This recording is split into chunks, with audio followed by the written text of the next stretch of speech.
Malinaw po na ngayong araw na ito ay makasaysayan ang pagtitipon na ito ng mga mamamayan dito sa harap ng United Nations International Office. At ito po ay simbolo ng pagkakaisa ng iba't ibang mga sektor. Simbolo ito ng mga kolektibo na pagkilos ng at least 8 organisasyon na nandito ngayon, na inaharap natin ang isang symbolic at isang makasaysayan na pagsisimula ng journey to justice against the Marcos government, sapagkat ito pong araw na ito mismo sa New York kung saan nakatayo ang United Nations International Building ay dinala natin ang mga ebidensya na nakalap natin mula sa mga paglusob sa worship compound at pagnanakit sa mga sibilyan, kabataan, kabaihan at mga katutubo na ginawa ng state forces ni Marcos Jr. doon sa religious and worship compound ng Kingdom of Jesus Christ sa paligid ng Mindanao. At ito po ang panimula ng pagpapakita na ang mga mamamayang Pilipino ay hindi titigil na singilin si Marcos Jr.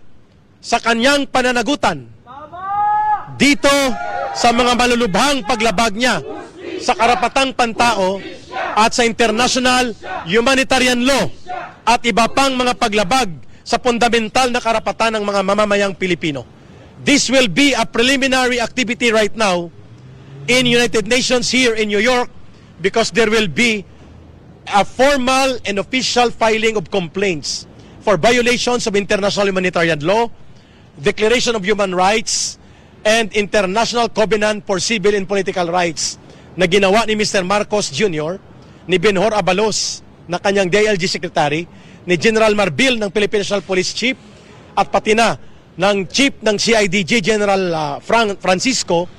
at si General Pispis ng Special Action Force nang sinaktan at nilusob nila at pinalusob ang mga faith sanctuary and religious compound ng Kingdom of Jesus Christ at mga katutubong pamayanan sa Mindanao, at iba't iba pang forma ng mga paglabag sa mga pambansa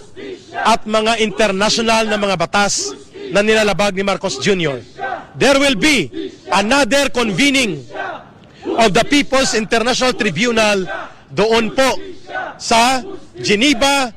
Switzerland, kung saan naroroon ang General Headquarters ng United Nations. Together with that, ay gagawin natin ang International People's Democratic Tribunal para magkaroon ng public trial against kay Mr. Marcos at sa kanya mga opisyal na binanggit na siya ngayon idinudulog dito sa symbolic na pagkilos sa harap ng United Nations dito sa New York, na sinasamahan ng at least 8 organisasyon at mga komunidad ng mga Filipino leaders dito sa Amerika, particularly sa New York.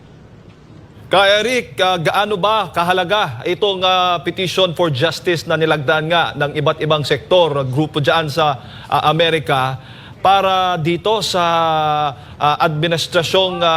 Marcos, lalo na sa pagtugon, no, dito sa mga paglabag nga sa karapatang pantao ng nangyayari dito sa Pilipinas?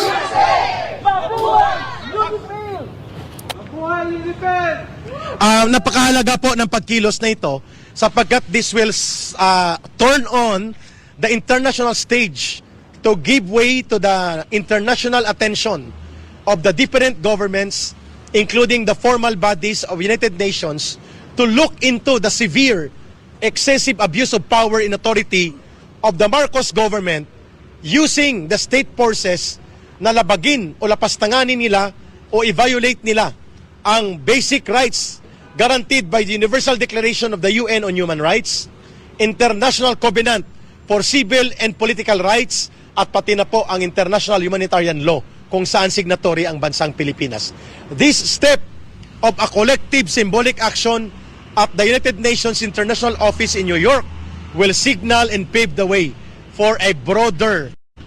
enlightenment and awakening of the different sectors of the Philippine society as well as of the international community, na makikita nila kung gaano kalubha ang abuse of state power tantamount to state terrorism and violations of international humanitarian law and among other covenants sa UN na nilalabag ng gobyerno ni Marcos Jr. at ng kanyang mga tauhan.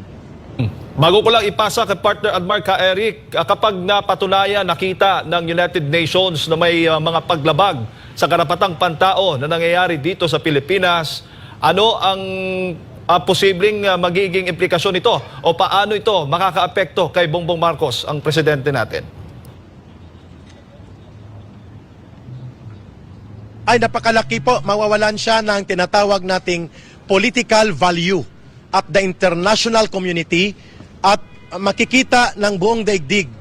na ang kanyang paghawak ng kapangyarihan o state power sa Republika ng Pilipinas ay nilalabag niya ang mga batayang karapatan ng demokrasya at ng demokratikong lipunan. So he will become isolated among the world stage of leaders. At number two, Mr. Marcos will now become publicly accountable, both domestically in the Philippine constitutional laws and other laws, as well as at the international convention and other covenants related